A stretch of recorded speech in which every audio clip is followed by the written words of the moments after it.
பிசினஸ்மென் and சிறு ப்ரொஃபஷனல்ஸ்க்கு வந்து இது வந்து ஒரு பெரிய உதவியா இருக்கும்.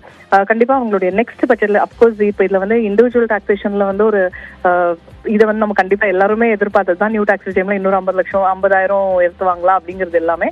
ஸோ அது இங்கே கொடுக்கப்படல. மேபி மெயின் பட்ஜெட்ல நம்ம இதை எதிர்பார்க்கலாம். மேடம், இப்போ நியூ டாக்ஸ் ரெஜிம் வந்த பின்னாடி அதில் கவர்ச்சிகரமான அம்சங்கள் இல்லை, எல்லாமே ஓல்ட் டாக்ஸ் ரெஜிமில் தான் நம்மளால் ரீஃபண்ட் வாங்க முடியும், இதில் கிடையாது அப்படின்னு ஒரு தயக்கம் இருந்தது. நிறைய பேர் நியூ டாக்ஸ் ரெஜிமுக்கு ஷிஃப்ட் ஆகலை.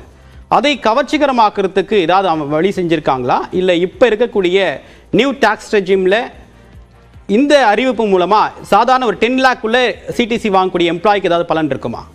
இல்ல, நியூ டாக்ஸ் ரிஜைம்ல இப்ப இந்த பட்ஜெட்ல எந்த மாற்றமும் இல்லை. இந்த இன்ட்ரம் பட்ஜெட்ல நியூ டாக்ஸ் ரிஜைம் வந்து ரொம்பவே அட்ராக்டிவா தான் இருந்தது. ஏன்னா இப்போ செலவினத்தை நோக்கி லைக் ஒரு செலவை நோக்கின ஒரு எக்கானமியா நம்ம இப்ப இருக்கோம். எல்லாருமே வந்து வாங்குற பணத்தை செலவு பண்ணிடணும்னு நினைக்கிறாங்க. அது சேவிங்ஸை நோக்கின எக்கானமில இருந்து நம்ம கொஞ்சம் நகர்ந்து தான் வந்திருக்கோம். அண்ட் இந்த ரீஃபண்ட் வாங்குறது அப்படிங்கிறதுல வந்து எந்த கஷ்டமுமே கிடையாது. ஏன்னா இப்போ சேலரிட் எம்ப்ளாயிஸை பொறுத்த வரைக்கும் அவங்க வந்து பழைய ஓல்ட் டாக்ஸ் ரிஜைம்ல இருந்தாலும் நியூ டாக்ஸ் ரிஜைம்ல இருந்தாலும் ஒரு வருஷமுமே அவங்களால மாத்திக்கக்கூடிய அந்த ஆப்ஷனும் கொடுத்துருக்காங்க. அந்த விதத்துல இது அட்வான்டேஜ் தான், அது அட்ராக்டிவ் தான், நிறைய பேர் யூஸும் பண்றாங்க. சரி, இப்ப அடுத்த சில வருடங்களுக்கு மாநிலங்களுக்கு 50 வருஷத்துக்கு வந்து வட்டியில்லா கடன் கொடுக்கிறோம் அப்படின்னு சொல்லியிருக்காங்க. கேபிட்டல் எக்ஸ்பெண்டிச்சர் இன்ஃப்ராஸ்ட்ரக்சர் டெவலப்மெண்ட்காக இந்த நிதி அப்படின்னு சொல்ல முடியும். ஆனால் இதை மாநிலங்கள் பயன்படுத்துறதுக்கு சில கட்டுப்பாடுகள் அப்படின்றது கடந்த காலங்களில் விதிக்கப்பட்டது. இந்த வட்டியில்லா கடன் அப்படின்றது மாநிலங்கள் எப்படி பயன்பெற முடியும்? ஏன்னா மாநிலங்களுக்காக அறிவிக்கப்பட்டக்கூடிய முக்கிய திட்டங்கள் இதுவுமே அவங்க ஒரு கட்டுப்பாடோட அப்படின்ற ஒரு அழுத்தம் கொடுத்து தான் அதையே வந்து சொன்னாங்க. ஸோ வந்து அவங்களுடைய சென்டருடைய இன்ஃப்ராஸ்ட்ரக்சருடைய விஷனுக்கு அலைன் ஆகி வரதுக்கு அவங்க வந்து இதை வந்து ஃபண்ட் பண்ணுவாங்க அப்படிங்கிறது தான் நம்ம எதிர்பார்க்க முடியும். விவசாயிகளுக்கான PM கிசான் நிதி வருஷத்துக்கு 6,000 ரூபாய் பிரதமர் நரேந்திர மோடியோட திட்டத்தின் கீழ் இது வழங்கப்படுது. இது எந்த அளவுக்கு பயன் கொடுத்திருக்கு? இந்த அறிவிப்பு தொடர்பான கூடுதலான நிதி வழங்கப்படும் அப்படின்னு எதிர்பார்ப்பு இருந்துச்சு விவசாயிகள் மத்தியில். ஆனால் அந்த மாதிரி எந்த மாதிரி அறிவிப்பும் இல்லை.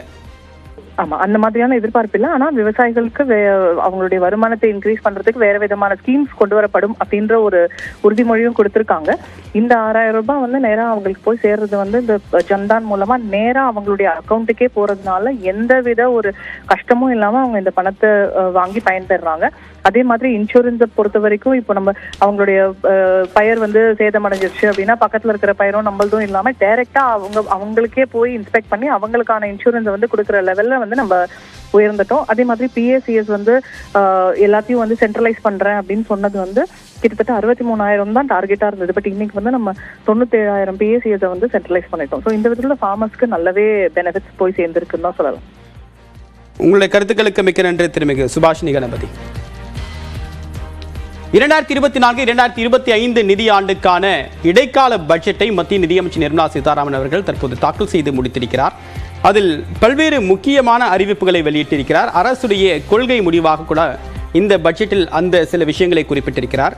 குறிப்பாக பெண்களுடைய வளர்ச்சியில் பெண்கள் பங்களிப்பாக என்னவாக அரசு செய்திருக்கிறது என்பது போன்ற பல்வேறு முக்கியமான புள்ளி விவரத்தை அவர் வெளியிட்டார். அதன்படி பெண்கள் வளர்ச்சிக்காக 30 கோடி மகளிருக்கு முத்ரா வங்கி கடன் உதவி என்பது கொடுக்கப்பட்டிருக்கிறது. கடந்த 10 ஆண்டுகளில் பெண்களுடைய உயர்கல்வியில் சேரக்கூடிய பெண்களுடைய எண்ணிக்கை என்பது 28% உயர்ந்திருக்கிறது என்ற ஒரு கருத்தையும் தெரிவித்திருக்கிறார்.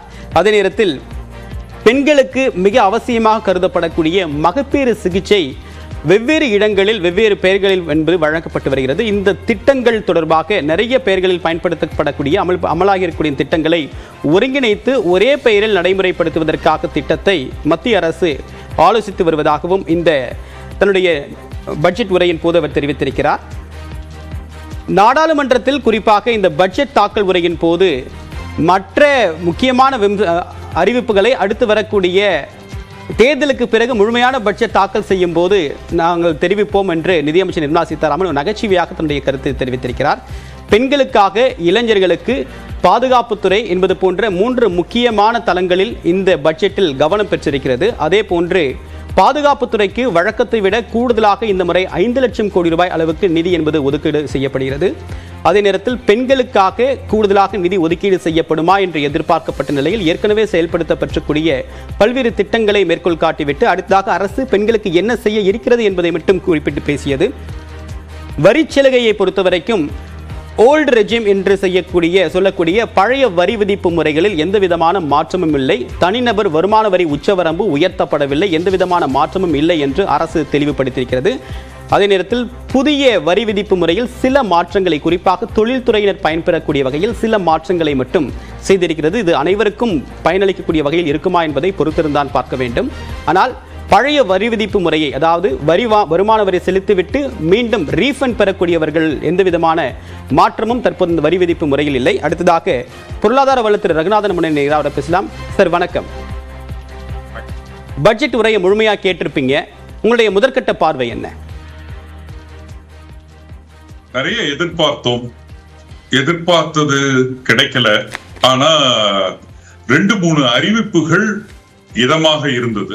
ஒண்ணு கிட்டத்தட்ட 11 லட்சம் கோடி கேபெக்ஸ்ல ஸ்பெண்ட் பண்றோம் அப்படின்றது, அது நிச்சயமா பாராட்டத்தக்கது, இன்றைய காலகட்டத்துக்கு ரொம்ப தேவை.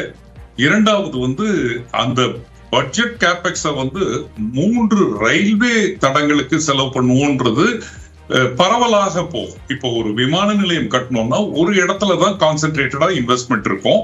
இதே ரயில்வே ட்ராக், ரயில்வே லைன் அல்லது காரிடார் அப்படின்ற பொழுது புதிதாக ஒரு இந்தியா மொத்தத்துக்கும் பரவக்கூடிய வாய்ப்பு கிடைக்கும். இரண்டாவதாக R&Dக்காக பிரைவேட் இண்டஸ்ட்ரீஸ்க்காக ஒரு கார்பஸ் ஃபண்டை உருவாக்கி இருக்காங்க. அதிக காலம் கொடுக்கப்படும், குறைந்த வட்டி அல்லது வட்டி இல்லாத கடனாக கொடுக்கப்படும் சொல்லியிருக்காங்க. டீடைல்ஸ பார்க்கணும். மூன்றாவதாக அவர்கள் குறிப்பிட்டு சொல்லப்பட்டிருக்கிறது இந்த எந்த விதமான டாக்ஸஸ்லயும் டிஃபரன்ஸ் இருக்காதுன்னு.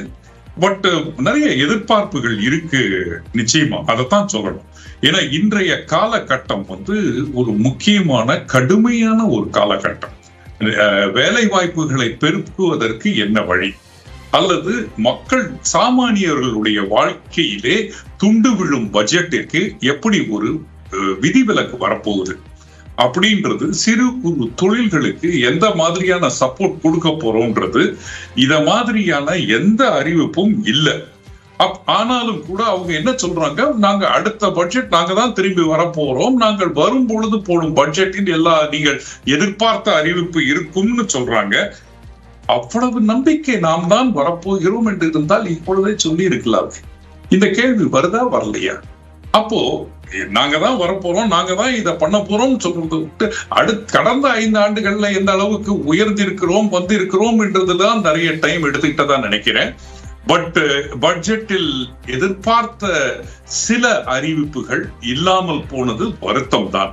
ஸ்டார்ட் அப் இண்டஸ்ட்ரீஸ பத்தி பேசும் பொழுது நம்ம ஸ்டார்ட் அப்ல ஏஞ்சல் டாக்ஸ்ல இருந்து விலக்கு கொடுங்கன்னு சொன்னோம், அதுல மாற்றம் இல்லை அப்படின்னு சொல்லிட்டாங்க. சிறு குறு தொழில்களுக்கு நிறைய நோட்டீஸ் ராஜ்யம் ஆயிடுச்சு. இப்போ அது ஜிஎஸ்டி நோட்டீஸ் ஆகட்டும், வருமான வரி நோட்டீஸ் ஆகட்டும், அல்லது பேங்க்ல இருந்து வரக்கூடிய நோட்டீஸ் ஆகட்டும், எல்லா இடத்துலயுமே நோட்டீஸ் தான். அந்த நோட்டீஸ்ல இருந்து, அதாவது